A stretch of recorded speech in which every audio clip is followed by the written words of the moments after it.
Et du coup, quand je le vois, etc., arriver dans la villa, après, bah, embrasser Perle et tout, ouais, ça m'a fait chaud de ouf quand même.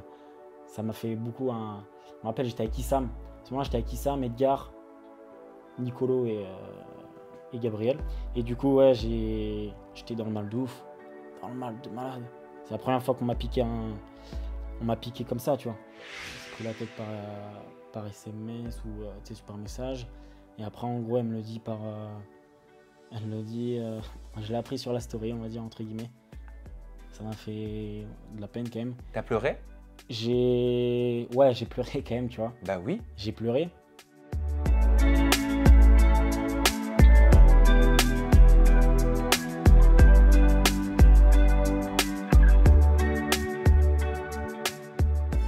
Bonjour Valentin Baudrier. Salut Sam, tu vas bien? Mais ouais, je suis ravi d'être en ta compagnie, Ouais, bah, en interview, pareil. en toute intimité. Valentin Baudrier, tu as participé à Love Island, l'édition qui était sur W9. Tu t'es mis en couple avec Perle C'est ça. Romero, Perle c'est ça? Romero, ouais, ouais, ouais. Il y a eu une demande en fiançailles aussi. Ouais, à la fin, ouais, à la toute fin, ouais, ouais. Ouais, vous vous étiez promis le mariage et puis il y a quelques semaines, vous vous êtes séparés. C'est ça. Valentin, on va revenir au cours de cette interview sur ton histoire de vie, sur ton parcours, sur tes relations. Bref, j'espère qu'on va apprendre à mieux te connaître et je te propose de commencer par la signature des interviews en toute intimité. Ok. La signature de mes interviews, c'est Ouais. vraiment l'histoire de vie, c'est les racines, c'est l'ADN. Ok. Ouais, parce que là d'où on vient explique ce que l'on est. Exactement, t'as tout dit. Non, franchement, ça, c'est une réalité. C'est une réalité. Alors d'où tu viens? Parle-moi un peu de ton enfance. Est-ce que tu Ouais. avais des frères et sœurs? Quels souvenirs tu as? Alors, du coup, moi, je suis la génération 2000, je suis né en 2000. Et du coup, moi, je viens d'un village pas très loin, de Rennes, du coup, en Bretagne. Je suis né en Bretagne. Donc, moi, ma mère est gabonaise, donc en Afrique. Elle est née là-bas. Et mon père, il est du coup français, d'origine bah, breton, un breton pure souche. Et du coup, j'ai une petite sœur aussi derrière, une petite sœur qui a 2 ans, 3 ans de moins que moi. Et sinon, on est deux dans la famille, on est quatre. Et puis, bah, on vit en Bretagne, tous les quatre là actuellement. Parce que du coup, là, je vais bientôt déménager sur Paris. Mais en ce moment, on est tous ensemble. Et alors, tu m'as confié, Valentin, justement, dans ce petit village où tu vivais du côté de la Bretagne, que tu étais le seul noir de ton Ouais. village et que ta mère t'a toujours dit, t'es noir, c'est pas pareil, fais attention. Ouais. Ouais, si, non, mais c'est vrai, c'est une réalité. C'est-à-dire que quand j'étais. Bon, elle me l'a pas dit quand j'avais 3-4 ans. Elle me l'a pas rabâché non plus à longueur de journée. Mais des fois, c'est vrai elle me l'a dit quand je sortais, quand je commençais à avoir 14, 15 ans. Des petites choses comme ça. Où des fois, elle me disait, bah, c'est différent, etc. Et puis je sais que ma mère aussi, elle a vécu dans le fin fond du Finistère aussi, dans les années 70, 80. Et c'était pas très facile non plus pour elle. Donc, forcément, ce qu'elle veut en renvoyer à ses enfants, donc à ma sœur et moi, c'est voilà, faites attention, vous êtes des personnes de couleur. Pourquoi c'était pas très facile pour elle dans les années 70-80 dans le Finistère? Ça, on sait très bien un petit peu aussi avec l'histoire, etc. Il y a beaucoup de racisme maintenant, un peu de moins en moins. Mais voilà, on est dans un pays aussi derrière où il peut vite avoir du racisme facilement, des, des a priori, voilà, beaucoup d'a priori. Par exemple, moi j'ai vécu aux États-Unis, donc ça, il y avait beaucoup moins. Et puis c'est vrai qu'en France, on a beaucoup d'a priori, où on juge les gens souvent bah, au faciès, du coup, par rapport à la couleur de peau, ou des choses comme ça. Mais il ne faut pas non plus tomber dans la paranoïa tout le temps. Mais c'est vrai qu'il faut faire attention. Il faut toujours rester Mais aussi. toi, est-ce que ça veut dire que tu as grandi en te sentant différent parce que tu étais le seul noir de ton village? Est-ce que les autres membres de ce village te le faisaient ressentir? Moi, je me rappelle d'une chose quand j'étais en primaire, c'était peut-être l'une des seules choses. Je vais être en primaire, on allait à la cantine du coup quand on était petit. Et je me rappelle qu'il y avait des grands, il y avait un grand blond, j'ai encore tu vois l'image, et en gros qui m'avait dit un truc qui est hyper, tu vois, raciste quand t'es petit, je devais avoir 6-7 ans. Et il m'avait dit un truc, il était avec ses copains, il était en CM2, tu vois, donc moi j'avais peut-être 3-4 ans d'écart. Il m'avait dit un truc qui m'avait hyper blessé.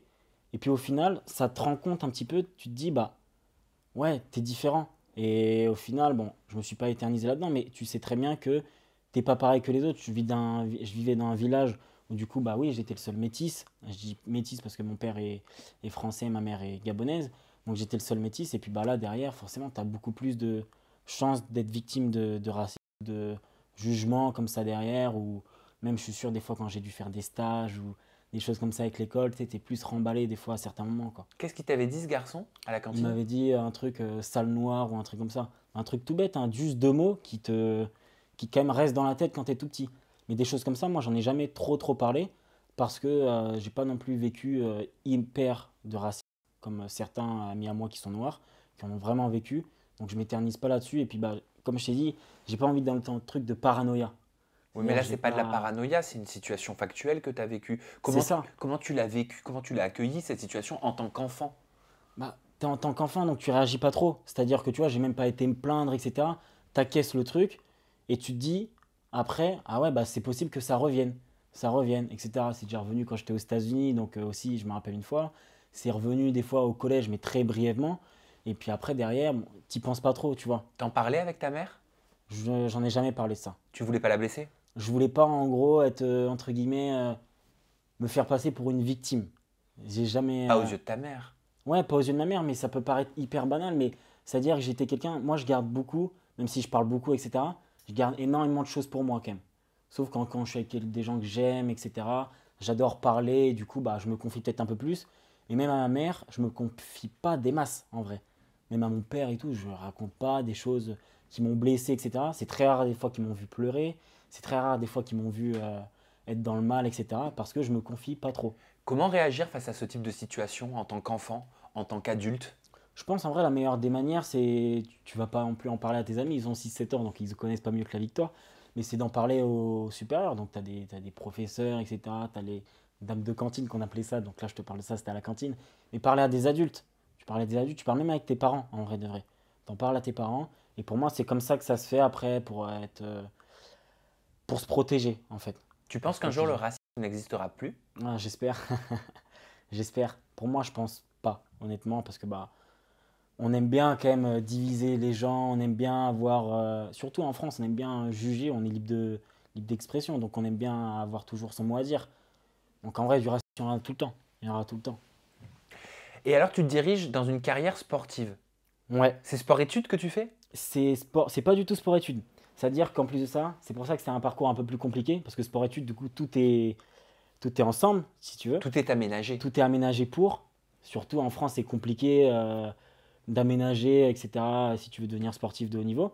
Donc moi, j'ai été à l'école et à côté de ça, je faisais mon sport. Donc j'organisais, moi, mes journées, mes semaines en fonction de ça. Donc ouais, j'étais sportif, je sais plus comment on appelait ça, SHN, sportif ouais, haut niveau, en gros, quelques années. Et du coup, bah, après, bah, grâce à ça, je suis parti aux États-Unis, etc. Donc j'ai pu faire aussi des compétitions un peu partout, côtoyer du monde et puis bah, gagner des médailles. Donc ouais, j'ai eu un parcours assez gratifiant, moi je trouve, quand même, dans le niveau du sport. Et tu avais un seul objectif à 15 16 ans, Ouais, c'était participer aux Jeux Olympiques. ouais à 16 17 ans. Ah, 16 17 ans. C'est-à-dire qu'à partir du moment où je suis dans l'époque où je fais champion de France, je fais d'athlétisme, hein, aux 800 mètres, hein. 800 mètres, voilà, c'est ça. Donc 2 tours de piste pour ceux qui savent pas. Et donc après, derrière, ouais, forcément, t'es dans l'engouement, t'es jeune. Moi, je suis un grand rêveur en plus de ça. Et je me dis, ah ouais, pourquoi pas moi? Et en plus de ça, je faisais des temps que Pierre-Ambroise Boss, c'est quelqu'un qui était très très fort au corps de France, etc. aujourd'hui. Je faisais ces mêmes temps que lui quand il était jeune, au même âge. Donc je me disais, ah ouais, mais c'est possible, etc. Et puis bah après, au fur et à mesure, bon, les gens ils grandissent différemment et tout, mais c'était un rêve. Faire les Jeux Olympiques, cette année du coup, en 2024, c'était un rêve. Et est-ce que le sport a pris une telle place dans ta vie que tu avais des difficultés à avoir une vie sociale, à rencontrer des jeunes filles? Ouais, c'est vrai que j'avais des difficultés par rapport à ça. Si, si, ça c'est vrai. J'en ai pas trop parlé, bah, il y a mes amis qui le savent. Mais à ce moment-là, bon, même si on a 16 17 18 ans, c'est quand même là qu'on commence à sortir, etc. Et moi, comme quand j'étais plus jeune, quand j'avais 13 14 15 ans, je traînais avec des gens qui avaient 4 5 ans de plus que moi. Donc je sortais déjà à cet âge-là. Donc ça veut dire à 17 18 ans, je m'en foutais de sortir. Tout ce que je voulais, c'était réussir dans le sport. Mais c'est vrai que du coup, bah, moi, les personnes avec lesquelles je parlais le plus la journée, c'était mon entraîneur, du coup, qui n'avait pas mon âge, forcément, il avait peut-être 40 ans de plus que moi. C'était mes parents, mon kiné, et peut-être un ou deux meilleurs potes à ce moment-là, quoi. Donc, ouais, vraiment, j'avais pas la vie sociable Tu étais focus sur ton J'étais objectif. vraiment focus sport. Quelles sont Ah les ouais. aptitudes, Valentin, à avoir quand on veut réussir coûte que coûte dans un domaine? Pour moi, quand on veut réussir dans un domaine, il faut. Moi, c'est ce que je me disais avant, c'est qu'il faut se mettre des barrières. C'est-à-dire que moi, je voulais surtout pas boire d'alcool, forcément pas toucher à tout ce qui est fumé, etc. Je voulais pas sortir, je voulais éviter au maximum même d'aller voir des amis, etc. Je me disais, c'est tout le temps sport, sport, sport. Je me lève sport, je mange sport, je dors sport. Tout le temps. Donc ça veut dire que les choix qu'on fait dans notre vie dès le plus jeune âge Ouais. Je parle une fois qu'on commence à être un jeune adulte, ils ont un impact sur notre futur. Ah oui, ils ont un impact énorme sur le futur parce qu'en plus de ça, moi j'étais encore à l'école. Donc j'avais les études. Même pour te dire, du coup, comme j'étais pas dans un truc sport haut niveau, j'avais les études à côté et je mettais le sport avant les études. C'est-à-dire que normalement je devais faire mon bac plus 2, je devais le faire en 3 ans. Et bah j'ai négocié à le faire en 3 ans, en 3 ans au lieu de 2, pardon, parce que je voulais mettre le sport avant. C'est-à-dire que je loupais des heures de cours, j'allais au sport, je préférais aller au kiné, etc. Alors que bah, tu sais, c'est là que tu commences à sortir, à voir du monde, etc. Et moi, je m'en foutais de tout ça. C'était sport, sport, sport. Je m'entraînais 8, 9 fois par semaine. J'allais au kiné 1 à 2 fois par semaine maximum. Je mangeais que des choses saines, etc. Et je me pesais beaucoup, etc. C'était beaucoup dans la tête quand même. Et qu'est-ce qui a brisé ton rêve de Jeux Olympiques? Bah, les blessures, forcément, c'est arrivé. Et puis l'évolution, on va dire. Franchement, l'évolution. Parce qu'à 16, 17 ans, 18 ans, j'avais une grosse évolution et honnêtement, j'allais sur des bonnes traces. En fait, à partir de 19 ans, j'ai arrêté de progresser, on va dire. Peut-être parce que je me suis entraîné trop jeune, je pense. Et du coup, ce qui fait que bah, après, bah, tu évolues comme ça stagne, ça stagne. Donc eux, tes copains à côté qui évoluaient moins lentement, ils évoluent dans la lignée. Et en fait, tu te rends compte que tu n'es plus le meilleur français. Tu commences à être le quatrième français, cinquième, sixième, 15. Et après, bah, derrière, c'est un peu dommage si tu te blesses de temps en temps. Donc c'est comme ça que ça a évolué, on va dire. C'est dur psychologiquement quand on le vit? C'est très dur, surtout quand tu mets, on va dire, toute ta vie à ce moment-là, là-dedans. Ça veut dire qu'en plus de ça, j'ai toujours été un travailleur, c'est-à-dire que je travaillais aussi le week-end. J'aidais mon père qui est commerçant, donc je travaillais avec lui. Je travaillais à l'usine aussi le week-end pour essayer de me faire de l'argent, alors que la semaine j'étais en cours et je faisais mon sport de haut niveau et mais aussi le week-end. J'avais pas trop de vie sociable. J'avais pas de vie sociale du tout. Alors, est-ce que tu as voulu rattraper quelque part ce temps perdu, cette jeunesse perdue, même si Ouais. elle n'est pas perdue parce qu'elle t'a permis de te construire et construire l'homme que tu es aujourd'hui? Est-ce que c'est pour ça que tu as voulu participer petit à petit à des émissions sur les réseaux sociaux, sur Ouais. YouTube, à la télévision? Je sais que tu as fait le casting de la Villa des Cœurs Brisés bien avant Love Island. Ouais, aussi, ouais. Mais alors, il arrive quand ce casting de la Villa des Cœurs Brisés? Est-ce qu'il arrive avant que tu participes à une vidéo YouTube de la youtubeuse que j'adore? Mais Océane, vraiment, ah, je l'adore, Océane. C'est une nana incroyable avec des concepts elle est folle. incroyables. Ouais, ouais. C'était C'est avant trop, trop ça? bien. Parce que tu as fait une vidéo aussi sur la chaîne de Darko. Darko, c'est la première. Ah, c'est la première. Eh bien, Darko, c'est commençons par la. Darko. Comment ça s'est fait cette vidéo avec Darko? T'as fait quoi avec lui? En gros, pourquoi j'ai voulu faire ça aussi, moi, je pense, c'est, on va dire, c'est mon train de vie qui a changé. Comme je t'ai dit, avant, j'étais dans le sport. Après, je me suis dirigé vers l'événementiel. Je suis parti habiter à Cannes. Donc, je suis parti dans l'événementiel. Je travaille en Espagne aussi, encore actuellement. Donc, c'est ça qui a vraiment fait déclencher le truc. J'ai arrêté l'athlétisme d'un coup. J'ai toujours aimé l'événementiel, la photo, les vidéos. J'ai toujours aimé, même avec l'athlète, être derrière les caméras. C'est toujours quelque chose que je trouvais ça gratifiant. Mais là aussi, tout à l'heure, on parle de différence, tu vois, quand j'étais petit, etc. C'est peut-être ça aussi, cette différence. J'ai toujours voulu peut-être me montrer, que les gens ils me remarquent. Parce que peut-être je me sentais, étant petit, peut-être pas assez vu. C'est possible. Donc c'est pour ça que j'ai toujours aimé ça en vrai quand même. Et du coup, bah, ça s'est fait. Quand je partais travailler en Espagne, j'ai rencontré du coup mon manager qui est Valentin Léonard, Ah, qui a fait Valentin Léonard? qui a fait de la télé, ouais, ouais. Je l'adore, Valentin. Ouais, moi aussi je Oh, l'adore. il a une bonne éducation, il Ouais, est ouais. mignon, il est gentil comme tout, il est poli. Il est gentil, il est poli, et puis là, Et il est franchement, beau. c'est. Et il est beau gosse. Il Eh est beau ouais. gosse, il a une belle famille. Non, franchement, Oui. c'est vraiment un exemple pour moi. J'ai rencontré Lagdar, Axel et tout, enfin plein de gens qui ont fait de la télé aussi, avec qui je travaille. Et du coup, de Ah, là, Lagdar, il était mignon comme tout aussi. Lagdar, ouais, Dans ouais, la ouais. villa, je crois que c'était la 4. Je crois, ouais. Je Hein? crois que c'est ça, ouais, avec Jazz, etc. Oui. Ouais, ouais, non, mais Ouais. franchement, il est énorme ce gars. Et du coup, bah, de là, on a commencé à parler, etc. Et moi, je disais, bah, moi, j'aimerais bien me faire connaître, faire des trucs, etc. J'adore créer des concepts et tout. Et avec Val et tout, il me disait, bah, moi, je connais des photographes, donc il m'a passé quelques photographes sur Paris. J'ai commencé à faire mes books, etc. Moi aussi, de chercher de mon côté. Je suis parti habiter à Paris au début, pour la première fois. Du coup, j'habitais à Cannes avant. Je suis parti habiter à Paris, donc j'avais un petit studio 11 mètres carrés dans le 16e. Je suis allé dans le 6e parce que je connaissais pas Paris. 6e étage sans ascenseur. Ouais, voilà, c'était un truc comme ça. J'avais les toilettes sur le, comment t'appelles ça?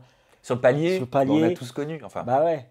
pas Donc, tous, mais bon. je suis parti habiter là-bas. Mais dans ma tête, c'était, j'arrive à Paris pour me faire connaître, pour faire plein de choses, rencontrer du monde, faire des clips, des courts-métrages, des photos, alors que je connaissais rien du milieu, en vrai. Et donc, bah, j'ai fait quand même des clips vidéo avec des artistes comme Kershak, Alonso. J'ai fait aussi un court-métrage aussi, je ne me rappelle plus du nom, mais qui est sorti, quelques photos et tout. Et j'ai postulé pour des vidéos sur YouTube comme Darko, comme Océane et tout, parce que du coup, j'aimais bien les concepts. Je regardais aussi et je me disais, ouais, ça c'est cool. Les gens aussi peuvent peut-être me voir drôle, machin, être moi-même. En fait, j'avais envie que les gens se disent, bah ouais, Val, il est marrant, machin, etc. Comment ça s'est passé cette vidéo avec Darko? C'était quoi le thème? Darko, le thème, c'était date à l'aveugle, je crois. En gros, on était 7 mecs et une fille. Et en gros, la fille avait les yeux bandés et nous, on était du coup bah, tous les yeux ouverts, etc. Et puis, tu sais, il y avait un petit jeu. Elle éliminait au fur et à mesure celui qui sentait moins bon pour elle, celui qui avait une mauvaise éloquence, etc. C'était assez drôle quand même. Et du coup, bah, ça, c'est la première vidéo avec Darko. Donc, j'ai rencontré Darko avec qui, honnêtement, il y a eu un bon feeling. J'ai rencontré Vincent, après, avec qui j'ai fait de la télé aussi derrière. Donc non, ça c'est la première vidéo, ça c'est Darko. Et après j'ai fait Océane, en termes de vidéo YouTube, c'était 2 mois plus tard. Ah oui, Océane, c'était un sacré concept, hein. C'était un sacré Bah concept, ouais, 100 parce que. personnes. Ah ouais, 100 daters, c'est ça, 100 personnes Ouais, en 24 heures? ouais, 24 heures, 2 jours, ouais, bah 24 heures. Ouais. Ça va 24 heures, ouais. Donc pour trouver l'amour, voilà, 100 célibataires cherchent l'amour en 24 heures. Ouais. Et alors, un moment, t'es piégé. Il y a une sorte de prank parce que tu te retrouves avec une maquilleuse. Et toi, tu Ouais, tombes dans le piège comme la plupart, en fait. Tu donnes ton compte Instagram à cette maquilleuse trop sexy, trop mignonne, trop belle. ouais, je donne mon Instagram, mais c'est pas ça le plus gros piège où je me suis fait embrigader. C'est qu'en fait, bah, je donne mon Instagram, mais de toute façon, en soi, bah, ça faisait 24 heures, j'étais là, donc je m'en foutais. Et puis la fille, elle était très très belle. C'est qu'en gros, à un moment donné, bah, du coup, je sais pas si tu as vu, elle me dit, ouais, t'es là pourquoi, etc. Et si moi, je me suis fait un peu embrigader là-dessus, c'est qu'il me disait, moi, j'ai dit, bah, je suis là aussi pour la visibilité, etc. Et je me suis fait lyncher après sur les réseaux et tout, Mais machin. pourquoi? Parce que t'as été honnête? Parce que j'ai été honnête, ouais. Alors que les 100 personnes, tu vas pas me dire qu'il y a une personne qui est venue pour trouver l'amour en 24 heures. Tout le monde est venu là parce que Océane, elle est cool, donc il voulait la rencontrer, même son mec, j'adore et tout. Et parce que bah, c'est aussi de la visibilité, c'est cool, t'es jeune, donc t'essaies d'en profiter, c'est une expérience. Et moi, j'ai été honnête, et après, je me suis fait lyncher un peu sur les réseaux et tout, par rapport à ça, mais sinon, ouais, j'ai pas trouvé l'amour, n'importe quoi, mais Oh bah quand même, tu fais. Ou alors tu fais semblant de sortir avec une certaine Charline, non? ouais.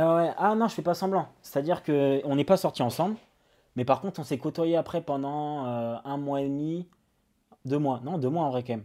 Pendant 2 mois, on se voyait, etc. Parce qu'en gros, la veille bah, on a eu 2 jours, comme je t'ai dit. Jour 1, en gros, on est rentré en taxi ensemble de la fin de la journée de prod. Et après, on a grave accroché et tout, alors qu'on se parlait même pas dans le tournage, si tu veux.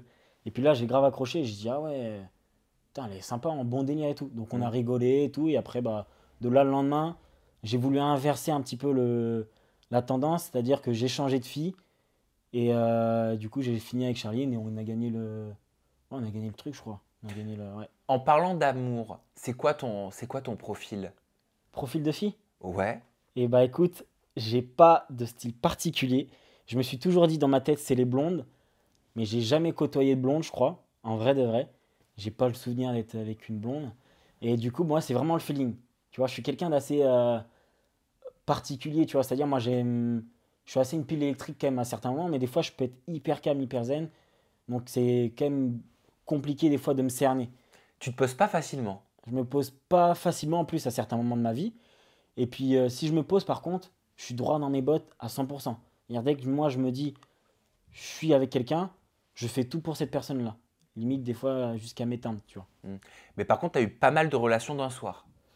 Ouais, bah oui, forcément, je vis dans le monde de la nuit. Donc, je vais pas me cacher que, oui, c'est vrai que j'ai eu plusieurs relations au coup d'un soir, plutôt qu'on dit, tu vois. C'est quoi une relation coup d'un soir? C'est une relation où, si tu veux, moi, par exemple, comme je travaille beaucoup dans l'événementiel, donc mes premières années, bah, tu sais, si tu rencontres une fille, il y a un bon feeling, et puis bah, vous passez la nuit ensemble, et puis le lendemain, il n'y a pas forcément de retrouvailles, etc. C'est vraiment sur l'instant T, tu profites de quelque chose, et puis bah, après, derrière, C'est c'est du vraiment. plaisir entre adultes consentants. C'est ça, c'est du plaisir entre adultes consentants, et puis bah, derrière, c'est du.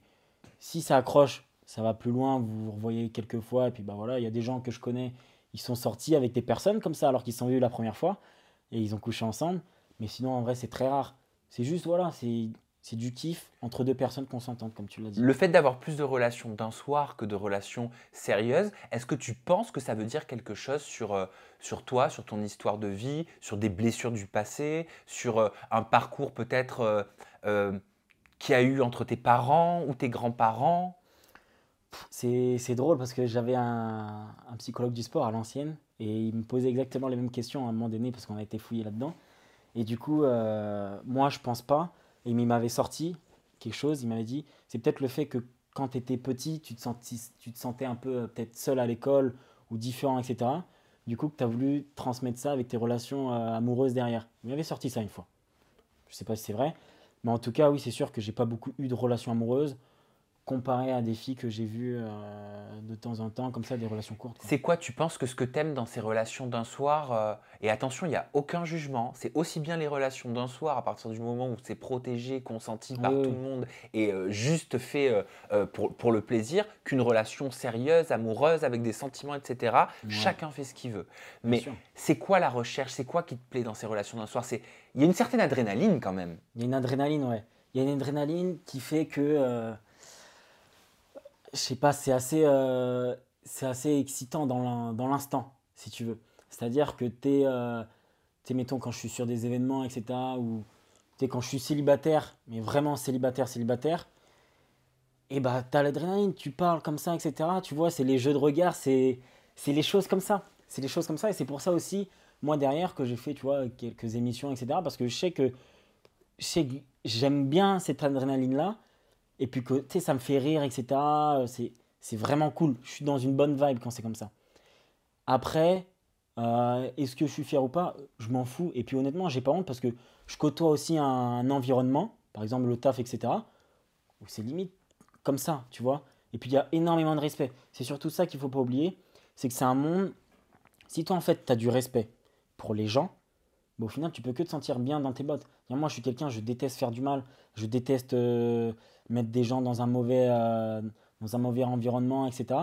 C'est que du bon feeling, du respect. Et après, derrière, bah, c'est du kiff aussi. Derrière, j'aime bien ce genre de trucs, comme tu dis, coup d'un soir, etc. Enfin, voilà, je suis pas non plus un don Juan, mais comme je travaille dans l'événementiel, bah, tu me poses la question. Oui, c'est sûr que oui, j'ai déjà côtoyé plusieurs filles. Est-ce que c'est pour cette adrénaline que tu avais candidaté à la Villa des Cœurs Brisés? Et ça s'était pas fait, hein? Bon, ça s'était pas fait, non. Non, non, parce qu'en fait, c'était pas ça le but. Je crois que je devais venir en tant que, je connais pas trop, séducteur ou, non, comment ils appellent ça? Tentateur, tentateur, Prétendant? prétendant, prétendant. Et du coup, ça s'est pas fait du tout. Pourquoi? Peut-être ils ont peut-être pas aimé du tout mon profil. Mais du coup, bah ouais, oui, si. Je venais dans l'idée un petit peu, voilà, tu sais, peut-être séduire, etc. Et puis bah tu sais, c'était ma première apparition à la télé. Donc je me dis, ouais, ça va être cool, ça peut peut-être enchaîner sur d'autres trucs, etc. Donc, euh, donc ça s'est pas fait. Donc après, derrière, j'ai passé, comme tu dis, le casting Love Island, etc., quoi. Mm. Mais il y avait des filles un petit peu de télé-réalité qui te plaisaient? Tu t'étais posé la question si tu participais à une telle aventure? Et bah, normalement, ça devait être des anonymes, je crois, en plus dans la villa, si je dis pas de bêtises. Ah, la dernière, ouais. La dernière, du coup, ouais. Ce qui est drôle, c'est que je connais personne de la télé, mis à part mon manager, Valentin, Lagdar et tout. Je connais personne. En termes de filles, c'est vraiment avant de partir à Love Island que je me suis vraiment intéressé à qui il y avait dans la télé. Donc Mm. là, j'ai commencé à regarder, je regardais beaucoup de vidéos, ça peut être bizarre ce que je veux dire, mais du coup de Bastos. Je regardais énormément de vidéos de lui parce qu'il faisait beaucoup de vidéos de télé. Du coup, je regardais aussi des vidéos de toi qui expliquaient un peu le monde de la télé, enfin d'autres blogueurs, etc. Et du coup, bah, c'est là que j'ai commencé à voir qui y avait à la télé. Donc forcément, il y a de très très jolies filles. Mais je connaissais personne. Je pourrais pas me dire, ah, ça c'est mon crush de thé. Je savais pas c'était qui ces gens. Mm. Et alors, tu m'as dit que quelque part, tu pensais que ton côté un peu atypique physiquement avec les dreadlocks, des dreads qui sont un petit peu blondes, tout ça, pouvait être un avantage au Ouais. final pour cette industrie qu'est la télévision. Est-ce que ça te l'a confirmé? Bah, pour l'instant, on va dire à 50%, oui, ça me l'a confirmé. C'est-à-dire que oui, moi je m'étais dit aussi, je suis métisse. Comme tu dis, j'ai des looks blonds, j'ai un look particulier, etc. Je travaille aussi dans l'événementiel, donc je suis quelqu'un qui a du bagou, j'arrive à m'amuser, rigoler, etc. Donc c'est un monde aussi qui ressemble au monde de la nuit. Et donc je m'étais dit, bon, je peux peut-être faire la différence dans ce milieu-là et m'intégrer, et puis bah, peut-être au fur et à mesure en faire une partie de ma vie. Donc c'est pour ça que j'ai candidaté, qu'on m'a appelé, puis que j'ai fait Love Island Mais derrière. est-ce que tu voulais changer la face de la télé-réalité? Parce que tu m'as dit que dans le milieu de la télé-réalité, il y avait pas mal de candidats bêtes. Bah, il y a beaucoup de candidats qui ont ces terres aussi bêtes. Il y en a qui ne le sont pas, mais il y en a qui le sont quand même. Et du coup, j'avais envie ouais, de changer un petit peu ça, de me dire, bon, là, en plus, il y a le renouveau de la télé. Comme je t'ai dit, t'as Vincent, un gars qui est de mon âge, qui commence à faire de la télé aussi, etc. Donc, il y a cette nouvelle génération qui est beaucoup moins médiatisée qu'avant. On va pas se C'est leurrer au vrai, niveau c'est des vrai. chiffres, c'est beaucoup moins qu'avant. Mais comme on est des jeunes, donc forcément, ils vont plutôt préférer mettre l'avenir un petit peu sur des jeunes plutôt que sur des personnes qui ont 35, 40 ans, c'est peut-être beaucoup 40 ans, mais qui ont des familles, etc., quoi. Donc moi, je me suis dit, bah, pourquoi pas faire partie de cette nouvelle industrie aussi, comme tu dis. Bah, bien sûr. Et comment ça s'est fait alors, Love Island? Tu t'en souviens? Ouais, je m'en souviens parce que du coup, là, comme je t'ai dit, moi, quand j'étais à Paris, je candidatais énormément sur Facebook, les machins, les groupes et tout. Tous les matins, j'étais là, je candidatais sur plein de trucs, les pubs. Et au final, j'avais candidaté La Villa, refusé. Love Island, refusé au début. Et un beau jour, on m'appelle et on me dit, ouais, est-ce que ça te dirait de passer le casting pour Love Island? Je dis, bah, je vous ai envoyé une vidéo il y a un mois, vous pouvez taper sur mon adresse mail, vous allez la trouver. Il me dit, ah bah, on a dû la mettre à la poubelle. Donc j'ai renvoyé, et puis là, au fur et à mesure, j'ai fait plein de castings et tout. Et à un moment donné, au bout de la troisième fois, ils me disent, on va pas te prendre parce que tu as déjà fait de la télé. Je dis, comment ça? Je dis, je suis inconnu au bataillon, j'ai fait partie fixeur, je sais pas si tu vois. En gros, c'est une émission sur laquelle, en gros, on explique un peu notre entreprise. Tu vois, on organise des événements. Ça va passer sur Sisplay. Et comme je suis passé là-dedans, ils voulaient pas que je fasse de la télé. Parce que j'étais pas un anonyme. Je dis, mais je suis inconnu au bataillon. Et du coup, après, au fur et à mesure, j'ai forcé. Et du coup, j'ai fait Love Island. Et après, bah, Comment je suis t'as passé. forcé? Comment on force? Bah, moi, j'ai un ami qui avait fait de la télé. Et il me dit, Val, renvoie un message, appelle-les, dis-leur, euh, dis-leur que tu vas être un très bon candidat, que tu es capable de faire plein de choses, etc. Et je dis, bah, ouais, je suis capable de faire plein de choses. Et surtout, pour moi, j'avais ma place, quoi. Je trouvais ça rabaissant de se dire, il a fait de la télé, on l'a vu limite 2 minutes à l'écran, on le prend pas. Hmm. Et du coup, bah, c'est comme ça que ça s'est fait. Et est-ce que c'était ton style de fille, Perle? Parce que pour le coup, Perle de son côté avait dit, au départ, je ne me voyais pas avec lui, mais en apprenant à faire connaissance, nous nous sommes découverts beaucoup de points communs. Ouais, bah c'est vrai qu'au début, moi, je suis jamais sorti avec une personne avec les cheveux courts. Ça peut être peut-être bizarre ce que je dis, mais bon, je suis pas quelqu'un qui est limité au style, mais j'avais jamais côtoyé une personne avec les cheveux courts. Donc c'était pas forcément mon style. C'est-à-dire, ça t'attirait pas une femme aux cheveux courts? Bah c'est pas que ça m'attirait pas parce qu'il y a beaucoup de femmes énormément qui sont hyper belles avec les cheveux courts. Ma mère, par exemple, elle a les cheveux courts, elle est magnifique.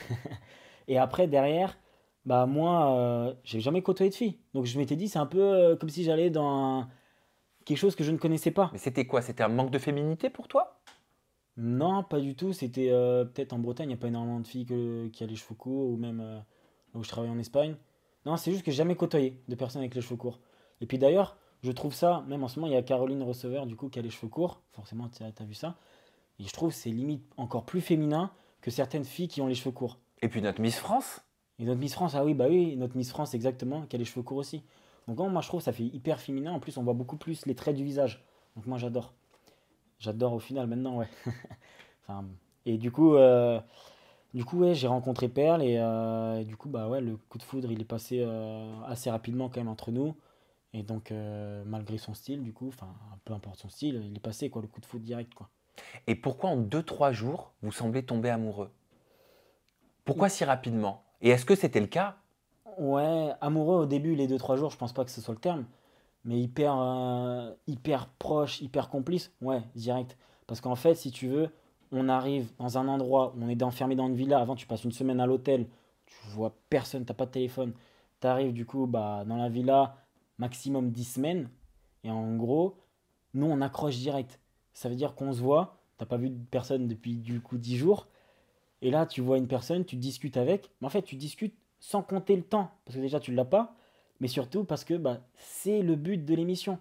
C'est-à-dire que tu arrives premier soir, tu dors avec la personne, tu te brosses le matin au réveil, tu manges avec elle, tu as des dates où tu pars à droite à gauche. D'accord, ça j'entends et je le conçois. Je sais que ce que tu dis, c'est véridique. Mais ouais, Mais qu'est-ce que tu sous-entends? Est-ce que ça veut dire que dans la vie réelle, tu n'aurais pas eu ce coup de cœur, tu n'aurais pas eu ce coup de foudre, tu n'aurais pas eu cette alchimie avec Perle? moi je l'avais déjà dit, dans la vie réelle, enfin dans la vie en dehors de la villa, je pense pas qu'on se serait croisé déjà de un et ça aurait pas été la même chose du tout. Pourquoi? Parce qu'en fait, si tu veux, Là, tout était fait pour que tu tombes amoureux rapidement, etc. Ou du moins, si une personne te plaît, elle peut te plaire 10 fois plus que dans la réalité. Et du coup, même si elle m'a plu encore, tu vois, encore là aujourd'hui, je t'en parle, j'ai un peu un pincement au cœur et tout, mais ça va beaucoup plus vite. Ça va énormément plus vite. Et dans la vraie vie, pour moi, je pense qu'on ne se serait pas rencontrés parce qu'on n'avait pas les mêmes. On était déjà en fait différents malgré quelques points communs. Donc on se serait jamais rencontrés et on n'aurait peut-être pas accroché en fait dès le départ. Pourquoi tu as un pincement au cœur? Bah, parce que là, ça fait pas longtemps qu'on est séparés, tu vois. Donc Oui. forcément, et puis on a des projets, etc. ensemble. Donc Tu le vis comment? là, je le vis plutôt. Mes amis me le disent, mon entourage, ils me disent, tu le vis plutôt bien. Parce que là, je sors du Maroc, je suis parti au Maroc un peu me vider la tête. Et puis je repars sur d'autres projets, comme là, j'ai dit une émission qui va être diffusée dans pas longtemps. Je fais d'autres Quelle des émission? shootings sur W9, je crois pas que j'ai le droit de le dire, mais c'est une petite émission. Non, j'ai pas le Ah, droit de pour le dire, je pense. Cassandra? Cassandra? Cassandra Julia? Ah non, non, rien Ah, à voir. ok. Non, non, non, non, pas du tout. Non, c'est une émission de rien à voir. Plus dans l'humour. Rien à voir avec les dates. Et du coup, non, remets sur mes projets. J'ai la saison qui arrive, donc j'ai plein de taf et tout. En fait, je me suis un peu endormi ces derniers temps quand j'étais avec elle. Et du coup, bah, c'est pour Pourquoi ça que tu t'es endormi quand tu étais avec elle ces derniers temps? Qu'est-ce parce qui t'a conduit à que t'endormir? ce qui m'a conduit à m'endormir, c'est parce que c'était la première fois de ma vie que j'étais amoureux. Je suis jamais sorti avec une fille auparavant. Mis à part, j'allais dire son nom, mais en gros, quand j'étais parti aux États-Unis, j'avais une copine, tu vois. Et ça s'est stoppé à cause de la distance, etc. Et bah là, c'est la même chose, sauf que là, j'étais vraiment impliqué à fond, etc. Et surtout, d'autant plus qu'on s'est rencontrés dans un endroit où c'est hyper fort. Tu te rencontres dans la thé, c'est des trucs de fou. Tu tombes hyper amoureux. Derrière, on avait des projets, tu vois, habiter à Paris, faire d'autres choses, etc. Donc, forcément, moi, ça me reste encore un peu là. Mais bon, tu vois, j'évolue, tu vois. J'évolue, je grandis. Qu'est-ce J'ai qui te pas reste 30 ans. encore là? Bah, le fait de me dire que, tu sais, c'est terminé un peu, tu vois. C'est terminé. Je veux pas retourner dans le passé. Tu vois, ça c'est fait. On a passé de très bons moments. Je pense qu'elle a été amoureuse, j'espère, mais je pense. Moi, j'étais hyper amoureux, en tout cas, ça c'est une certitude. Mais voilà, c'est terminé. C'est terminé. On a passé de bons moments. Après, avec du recul, forcément, bah, il y a des choses peut-être qui auraient été refaites différemment, etc. Tu te poses tout le temps 20 000 questions des Toujours. fois. Et du coup, non, pas de regrets. En tout cas, moi, j'ai pas de regrets. J'ai donné beaucoup de choses. Mais Donc, qu'est-ce qui a conduit votre relation à s'arrêter? Tu sais, il y a toujours ce moment dans une relation où, bon, ben, il y a eu des événements qui ont fait que celui-ci, puis celui-là, puis celui-là. ouais. Et un jour, t'en as un et il sonne la fin. En fait, ce qui a conduit un peu à s'arrêter, je pense que c'est un truc global, mais c'est la vision du couple. C'est-à-dire, elle n'a pas la même vision que moi. Et puis, on n'avait pas non plus les. Malgré qu'au début, c'est pour ça, ouais, je pense, le feeling il est passé hyper rapidement, c'est parce qu'on avait beaucoup de valeurs communes dans l'aventure. Mais au final, à l'extérieur, elle me l'avait dit en plus, elle me le rabâchait des fois dans l'aventure. Tu verras, ce sera plus compliqué en dehors et tout. Moi, j'ai dit, mais non, ce sera plus facile dehors. Là, il y a des tentateurs et tout dans la maison. Ouais, mais pourquoi plus compliqué en dehors? Qu'est-ce qu'elle voulait dire, Perle? Bah, je pense qu'elle devait dire que tu as le travail qui rentre en jeu, tu as peut-être l'environnement social, la famille, etc. La distance aussi, parce qu'on n'était pas au même endroit. Et au final, bah, elle avait raison quand même sur certains points. Et moi, je ne l'avais pas vu venir, je pensais que non, ça allait être plus facile. Et du coup, au final, non, beaucoup plus dur. Parce que déjà, il y a eu la distance. Donc ça a été dur pour elle comme pour moi. C'est-à-dire dispute? Jalousie? Dispute. Pas jalousie, je pense, hein. Honnêtement, pas de jalousie. Ouais. C'est une fille qui est pas très jalouse. Mais Moi dispute non par plus. rapport à quoi Après, ils alors? disputent par rapport à. Comme je dis, c'est vraiment les valeurs, l'environnement social. On considérait pas les mêmes choses au même point, au même Laisse-moi piédestal. deviner. Genre parce que toi tu sortais, tu travaillais dans l'événementiel, tu rentres tard, tu Non, fais des même pas. rencontres, tout ça? Non? Même pas, parce que moi j'étais hyper carré, mes collègues et tout, ils le voyaient, ils disaient, mais les Val, c'est un truc de ouf que tu sois carré comme ça. Et moi, je Genre dis, t'as changé. bah, elle me disait des fois peut-être que ouais, j'avais changé sur certains trucs, et alors que non, tu vois, j'étais tout le temps pareil, tu sais, je lui faisais des cadeaux, j'étais tout le temps là pour elle, je proposais tout le temps qu'on se voit, etc. Donc en soi, j'ai pas changé, j'ai toujours été le même que les gens, par exemple, ont vu dans l'émission. Oui. Tu vois, mes meilleurs amis qui me connaissent depuis 10 ans, moi dans l'émission, justement, ils m'ont pas reconnu. Ils m'ont dit, mais à un moment donné, il me disait, mais Val, nous, ce qu'on voulait, c'était limite, on allait venir à la villa et dire, mais oh, qu'est-ce que tu fais à tomber amoureux et tout, etc. Eux, ils étaient à moitié vénères que je tombe amoureux. Et du coup, après, non, j'ai vraiment été amoureux et j'ai tout fait. Et maintenant, bah, en fait, c'est ça, il y a une rupture. on peut pas retourner en arrière. Et puis moi, je suis content comme ça aujourd'hui, tu vois. Et qui de Perle ou de toi prend cette décision? Elle, elle, Ah, elle, ouais. Elle, bah, c'est pas une surprise, c'est elle qui l'a annoncé d'abord sur les réseaux. oui, elle te le dit comment? Et elle le dit, en gros, on s'est pris la tête par SMS ou tu sais, par message. Et après, en gros, elle me le dit elle me le dit, je l'ai appris sur la story, on va dire, entre guillemets. Ah d'accord, Ouais, tu l'as appris suite à la story publique de Perle. ouais, je l'ai appris comme ça. Mais en gros, Elle dit quoi? Elle dit c'est avec beaucoup de peine et le cœur brisé que je vous annonce qu'avec Valentin c'est fini. ouais, il y a un truc comme ça, ouais, contre-cœur, je crois, un truc comme ça. Oui. Avec un smiley clown à la toute fin. Ça m'a fait de la peine quand même. T'as pleuré? Ouais, j'ai pleuré quand même, tu vois. Bah oui. J'ai pleuré. Et moi, du coup, moi, je recevais des messages. À ce moment-là, je bossais, j'étais sur mon ordi, j'appelais des clients et tout. Et puis là, je reçois plein de messages. Je me dis, c'est fou, plein de messages et tout, peut-être pour cet été. Et en fait, tout le monde me disait, qu'est-ce qui se passe, gros, et tout, c'est de la folie. Des potes qui m'envoyaient des trucs, des gens que je connaissais pas et tout. Et il me dit, ouais, t'as vu la story de Père? J'ai dit, bah non. Du coup, j'ai été voir et j'ai dit, ah ouais, donc, ok. Et après, bah, au fur et à mesure, c'est échanger des textos, des machins. Et Tu l'as appelé tout de suite? Moi j'aurais appelé. non, non, j'ai pas appelé. J'ai pas appelé, j'ai répondu par message parce que, en gros, c'était suite à une discussion par message la veille et tout. Et la veille, il avait déjà supprimé nos photos sur Instagram, les TikTok et tout.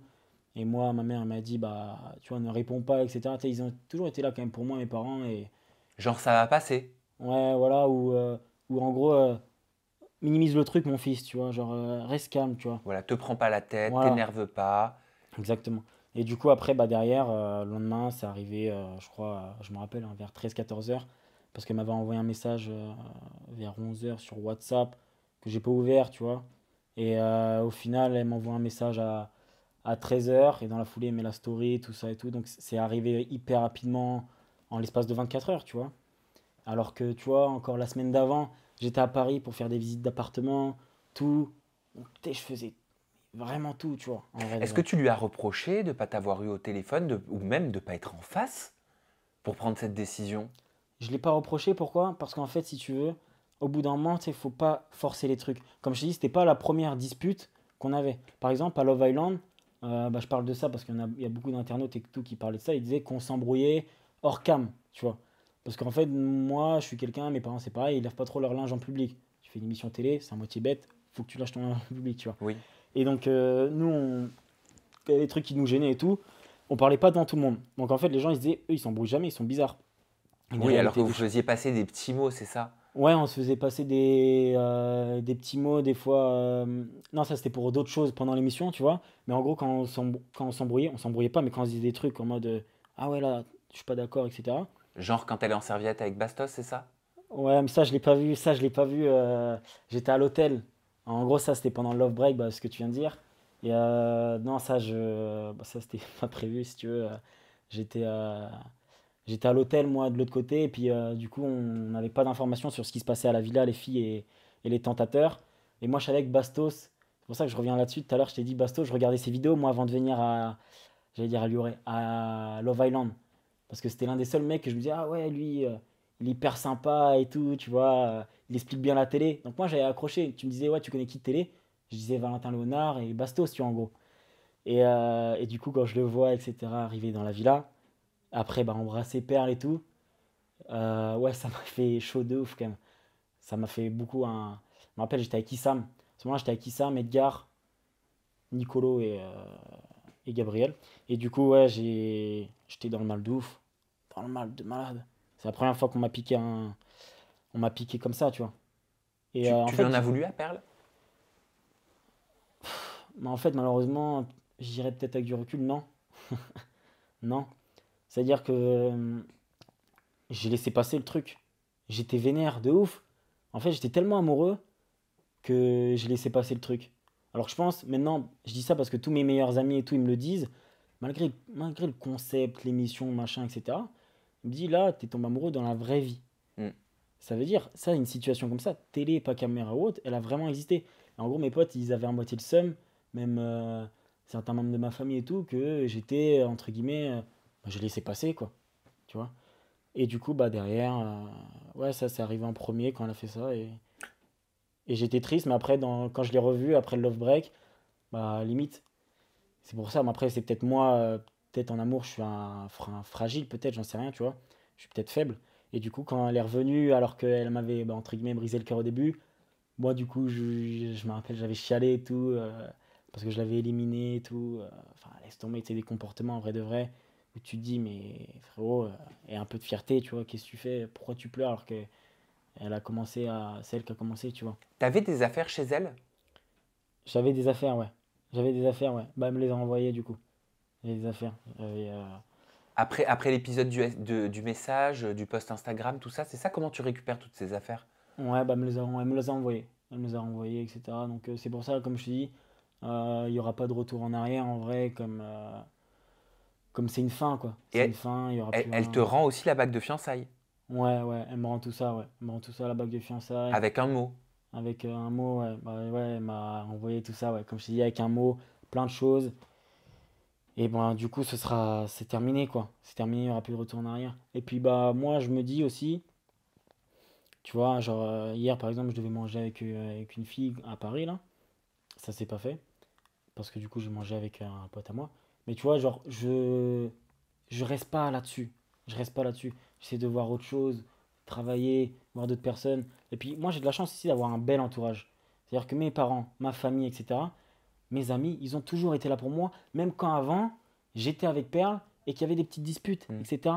Ils ont toujours été là. Des fois, moi, je me grattais la tête, je me disais, oh, je vais me séparer et tout. Je sens que là, pour des histoires bidons, je me disais, ah non, j'avais tellement peur de la perdre que des fois j'ai fait des phases de ouf. Je suis carrément descendu louer une voiture dans la nuit, descendre à Bayonne, etc. Parce que j'avais peur de la perdre. Mais au final, comme je dis, on n'avait pas du tout la même vision Oui, de la vie. mais j'ai compris. Pas la même Mais vision. elle te marque quoi sur ce mot quand elle te rend la bague de fiançailles? Elle me marque. Ouais, ça, je peux pas trop le dire. Ma mère, elle m'a dit de pas en parler, etc. Mais Ah, ouais, ouais. Donc, mais elle me met des trucs mais qui sont pas cool. pourquoi ta mère, elle t'a dit de pas en parler? Parce que c'est en rapport un peu avec, avec ma mère et avec ma mère. Elle a lancé un petit pic, entre guillemets, tu vois, par rapport à la bague de fiançailles. À ta mère? À ma mère. Et du coup, nous, on n'a pas répondu, tu vois. On n'a pas répondu, etc. Comme je t'ai dit, elle m'a renvoyé les affaires, du coup, avec ses mots, etc. Et du coup, moi, j'ai pas répondu suite à ça. Je me suis dit, bah, allez, passe à autre chose, tu vois. C'est surtout mes parents, en fait, qui m'ont dit, passe à autre chose. Et mes amis Mm. me disent, Val, dis-là, en fait, tu manges pas, tu dors pas, t'as des cernes, euh, elle te fait des pics, machin. Elle a dit en premier la rupture sur Internet, etc. Alors que, tu vois, c'est comme, par exemple, comme je te dis, Love Island, etc. T'as beau avoir des caméras, la vraie vie, tu vois, on parle droit dans les yeux, on s'explique s'il y a des choses qui vont ou qui vont pas. Et en fait, comme c'était trop, limite, j'ai l'impression à la fin, ça devenait, bah, tu sais, tu dis tout sur les réseaux, limite avant moi. Qu'est-ce que tu veux que je fasse, moi? C'est irrécupérable, cette histoire. En Mm. vrai de vrai. Bon, t'es heureux aujourd'hui? Je suis heureux, ouais. Je suis heureux, je me remets un peu dans le droit chemin. Enfin, dans le droit chemin. J'ai jamais fauté ou autre. Mais je me remets dans mes projets. Tu vois, j'ai l'appartement là qui est en train de finir Oui. d'être construit à Paris. Donc, tu vois, c'est cool. Là, on parlait avec les artisans, ils sont en train de finir la cuisine. J'ai les projets, je vais partir en Espagne travailler. Je revois du monde. Je suis là au ce moment avec toi, c'est cool. Tu vois, ça me permet aussi de me vider la tête et faire d'autres choses. Donc, c'est pour ça que je suis Mm. hyper content. Donc, ouais, D'être je suis heureux. animé. Animé, Voilà. exactement. Ce que t'avais Animé. perdu si j'écoute ton discours ces derniers temps, un Si petit ce peu. que j'avais perdu ces derniers 5 mois, tu vois, ça fait énorme, c'est pratiquement une moitié de l'année. Ce Mm. que j'avais perdu un petit peu, tu vois. Parce que de base, moi, je suis une pile électrique. Ah bah on a compris, maintenant qu'on connaît ton histoire. Ouais, Merci Valentin Baudrier. de C'était rien. sympathique de papoter, hein. Ouais, c'était cool, franchement, c'était vraiment cool. J'ai même envie de dire en toute simplicité, tu vois. En toute simplicité, en toute intimité. Exactement. Valentin Baudrier, on te retrouve sur tes réseaux sociaux. Ton compte Instagram, c'est Valentin-Baudrier. Ouais, Ton compte TikTok, c'est Valentin-Baudrier. Ta chaîne YouTube, c'est ouais, Valentin-Baudrier. ouais. Qu'est-ce que tu vas proposer comme contenu dessus? Là, j'ai fait un vlog sur le Maroc parce que j'étais là-bas, donc il J'ai n'y a pas vu. longtemps. Et donc, honnêtement, là, je vais sortir pas mal de contenu. L'année dernière, je faisais un concept qui s'appelait Today I Am. Et en gros, j'allais dans les métiers avec, et puis je faisais des métiers pendant 24 heures, etc. Donc, c'était un bon concept. Mais j'aime bien créer, faire des choses comme ça qui me plaît. Donc, Eh ben continue, ça a ouais, l'air de très bien t'aller. ouais. Merci Valentin, merci à vous de nous avoir suivis, merci pour votre fidélité depuis toutes ces années, merci de partager toutes ces intimités en compagnie de mes invités. On se retrouve très prochainement avec une nouvelle personnalité et toujours des confidences en toute intimité. Prenez bien soin de vous.